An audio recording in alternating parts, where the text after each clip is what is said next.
What's going on, everybody? Welcome back to the Nerdy Mark channel. I am Sid the Nerdy Mark, and finally, we're talking about the Baki Netflix series.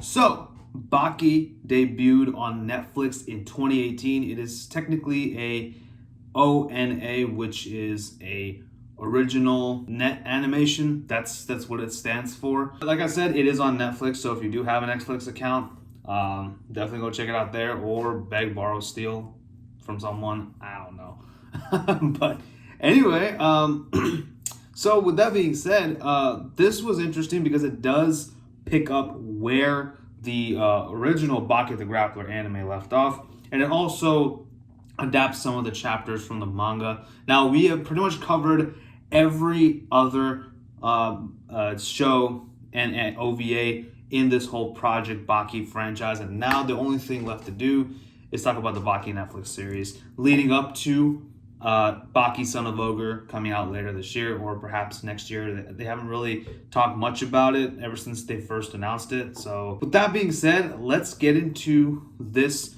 particular season of Project Baki. You see the title is titled a little differently, but you will understand why. So let's dive right in. So this particular series is actually divided into two different sagas, and we're going to talk about the first saga today, and that's going to be the Most Evil Death Row Convicts Saga. Now, both of these sagas are divided into two parts, so technically two seasons. So I'm only going to talk about season 1 or part 1 today, but from for the second saga, if you want me to just watch the entirety of it and then review that, I can do that as well. That's not a problem. But for now, let's talk about part 1. Part 1 is about the Most Evil Death Row Convicts. Like I said, there are 5 of these lovely gentlemen, and they all escape their respective prisons at the same time because they have one goal, one last goal in life, and that is to taste defeat. So who are the Most Evil Death Row Convicts? Well, let's start with our first convict, Dorian Kaio. He is an American convict specializing in Chinese Kempo Karate, and he's actually sentenced to death by being hung until dead, but he faked his death for 10 whole minutes, and then he was able to escape the prison. Let's talk about Sikorsky. He is a Russian convict feared for his athletic prowess and his incredible finger strength. That is actually what he uses to escape the Evans prison, which is an old missile silo turned penitentiary. His main skill is slicing his opponent's flesh and muscles with his knuckles. So I guess you could say that this man is extremely sharp. Now let's talk about Speck, another American convict who escaped from a submarine 200 feet below sea level. That's where his prison was. And he used his incredible upper body strength and expanded lungs to do so. His specialty is a 100-fist attack rush known as apnea rush, where he attacks for 5 straight minutes without breathing or until his opponent is a corpse. I would not want to piss this man off. Up next, we have Hector Doyle, a British assassin with wires and metal pipes attached to his bones. He was sentenced to death via electric chair, but even that wasn't enough to take him out. And he uses his brute strength and trickery to win all of his fights. And finally, we have Ryuko Yanagi, the only Japanese convict in this entire group. He specializes in a style known as Way of the Void, which allows him to create a vacuum in the palm of his hand. And this is actually what he uses to escape his prison. He's actually enclosed in this giant glass dome kind of structure, which is, bulletproof, so it's impenetrable by bullets. But he is able to focus on one specific spot, and create a vacuum in the palm of his hand, and it breaks the entire glass, and he's able to escape. And he also has another technique known as whip strike, which actually strips the flesh of his victim with each strike. So this man is extremely dangerous, as are all the other 4 convicts. So all 5 of these convicts do escape to taste defeat. They all escape at the same time, like I said in the top of the video. But in the meantime, you're probably wondering, what about Baki? Now, Baki is a high school student at this point, but he is recruited by Tokugawa, the little old crazy man that loves watching people beat each other up. He's pretty much, crazy old man, likes watching big men beat the crap out of each other. Is Tokugawa basically Vince McMahon? Is that what he is? I just realized it now, except he's just much more shorter than Vince McMahon. That's literally the only difference here. Tokugawa does recruit Doppo, Orochi, Hanayama, Goki, Shibukawa, and Retsu, along with Baki, to help take these convicts down. Honestly, look at this picture. This literally looks like Captain America Civil War, and it's so awesome. Just that one shot right there was just so cool to see. But anyway, they can fight at any time, anywhere, any place. Basically hardcore rules. So, basically at any time you can have a death match, and it's absolutely crazy. So this actually leads to some of the most brutal fight scenes I have ever seen in an anime. Maybe there are other anime that's worse. I know a lot of you are going to say watch Kengan Ashura because that's the anime that they compare Baki with, but we'll talk about that later. Let's just focus on Baki for now. Fight scenes are absolutely brutal, but the thing is, it gets very, very creative. Because, you got to find a way to put your opponent down who, despite being thrown everything but the kitchen sink at them, is not falling down, right? I'm talking about on the convict side and on the hero side. So, I mean, it just gets absolutely crazy, each of these fight scenes. And they're obviously, for the most part, they're choreographed really well.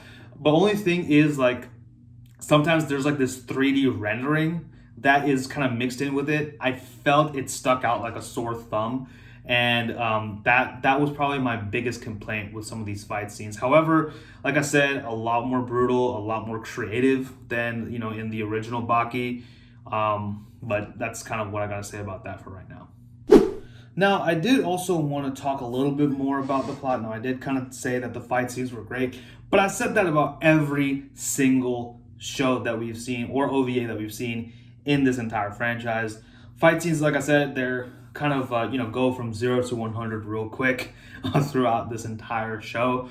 But we also have a bit of a subplot, Baki's kind of love life between him and Kozue, who actually becomes like his roommate in the original series. They, of course, eventually do confess their feelings to each other, and I honestly, it didn't really distract me from the plot. I actually liked it, but see, that's the thing. They put it in tastefully. It's not like, she's randomly, as he's in the middle of this big brawl, randomly she just comes in and, she says, "I love you, Baki." That, stuff like that doesn't happen. And I like that. And I respect that, because this is a very intense anime, but we need moments like this that, gives us time to breathe. So I do respect Itakagi, or Reisuke Itakagi. That's actually his name. I said it wrong in the first Baki the Grappler video. I apologize. I really respect him for that, because putting those little moments of I guess reprieve in there, it's a good touch, because there's not really much comic relief in here. So I guess they substituted with like a love plot, which is fine. I actually didn't mind it at all. Another thing I will say is Doppo Orochi has become my favorite character in this entire anime. Actually, well, he's not my completely favorite character. He became my favorite character in this first season, because Doppo Orochi, in one sequence, he actually fights Dorian, and he loses his entire freaking hand, and the bone is sticking out of his hand, and he uses that to punch the hell out of Dorian Kaio, and it was awesome. This is a freaking manime. It's like, this is what, us men aspire to be. We want to be like these people that we see in this anime. We want to be able to have high pain tolerance, he literally, Doppo Orochi basically is like Jesse Ventura's character from the Predator series. You're hit. You're bleeding, man. I ain't got time to bleed. I will say that Yujiro Hanma, his presence is there. I think he has maybe throughout the entirety of this first part of this saga, he probably appears for 20 seconds. Because right now, that's not the focus of this show. It is these convicts and how the hell are we going to get rid of them? That's the whole idea. And so I gotta appreciate them for doing that, because, I mean, I love Yujiro, but honestly, if he showed up, I may not have liked it as much because he's not the focal point of this particular season. So good on them. I mean, they just kind of have him there just so we know that he's around.